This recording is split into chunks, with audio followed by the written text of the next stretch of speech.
ہر پریشانی کا حل۔ یہ ایک ڈاکٹر صاحب ہے۔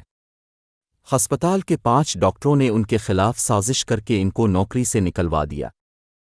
کہتے ہیں میں نے اس مسنون استغفار کا کثرت سے ورد کیا۔ أستغفر الله الذي لا إله إلا هو الحي القيوم وأتوب إليه. چند دن میں نوکری بحال ہو گئی اور حاسدوں کا ایسا برا حشر ہوا کہ اللہ تعالیٰ کی پناہ۔ أستغفر الله الذي لا إله إلا هو الحي القيوم وأتوب إليه. یہ ایک خوش نصیب جوڑا ہے، مگر بے اولاد۔ دنیا کے کئی ملکوں میں علاج کرایا مگر لا حاصل۔ پھر قرآن کریم کی وہ آیات سنیں جن میں فرمایا گیا کہ استغفار کرو، اللہ تعالیٰ تمہیں خوب مال اولاد عطا فرمائے گا۔ سب علاج بند اور استغفار شروع۔ اب ماشاءاللہ ان کے 3 بیٹے اور 4 بیٹیاں ہیں۔ أستغفر الله الذي لا إله إلا هو الحي القيوم وأتوب إليه. یہ ایک خاتون ہے، خاوند صبح شام گالیاں بکتا، مارتا اور تذلیل کرتا ہے۔ اس ممنہ بندی نے استغفار کو اپنایا۔ ایک دن خاوند نے بھت مارا، یہ اس کے جانے کے بعد استغفار کرتی رہی، بے حد غمزدہ اور زخمی دل کے ساتھ اپنے رب سے شکو نہیں معافی مانگتی رہی۔ اچانک دھماکہ ایوا اور گھر میں ایک جگہ سے کوئی ٹونا تعویذ باہر نکل آیا، معلوم ہوا خطرناک جادو تھا۔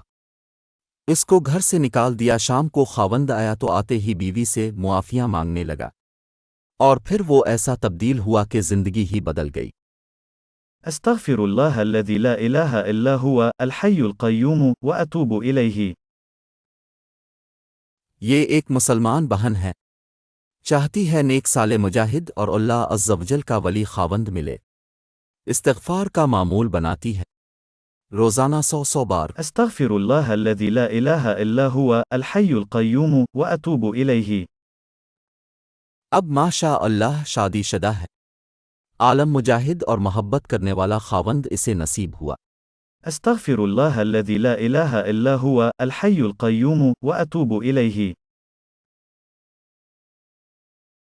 ایک عورت کو کینسر ہوا، استغفار کی کثرت کی، جب دوبارہ ٹیسٹ کرایا تو بیماری کا نام و نشان ہی نہیں رہے۔ أستغفر الله الذي لا إله إلا هو الحي القيوم وأتوب إليه.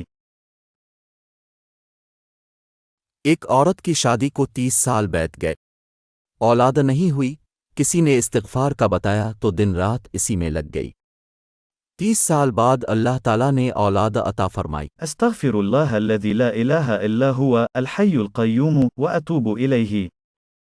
قصے اور واقعات تو بہت ہیں، اور ان کو لکھنے کا مقصد یہ ہے کہ قصوں سے عمل کی ترغیب ملتی ہے، اور ان قصوں میں کوئی مبالغہ نہیں ہے، کیونکہ استغفار پر بے شمار نعمتوں کا وعدہ خود اللہ تعالیٰ نے فرمایا ہے، اور اللہ تعالیٰ وعدہ خلافی نہیں فرماتے۔ غور سے دیکھیے قرآن پاک سورہ ایب آیت نمبر 3 میں ہے ارشاد باری تعالیٰ۔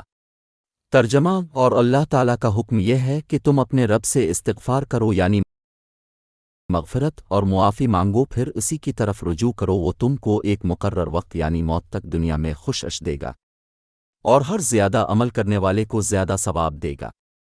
یعنی اصل اجر اور نعمتیں تو آخرت کی ہیں، مگر دنیا میں بھی سکون، چین اور راحت اور طرح طرح کی نعمتیں عطا فرمانے کا وعدہ ہے۔ دوسری جگہ ارشاد باری تعالیٰ ہے۔ ترجمہ: میں نے کہا کہ اپنے رب سے استغفار کرو، یعنی معافی مانگو، وہ بڑا معاف کرنے والا ہے، وہ تم پر آسمان سے موسلادھار بارش برسائے گا اور مال اور بیٹوں سے تمہاری مدد کرے گا، اور تمہیں باغات عطا فرمائے گا، اور تمہارے لیے نہریں جاری فرمائے گا۔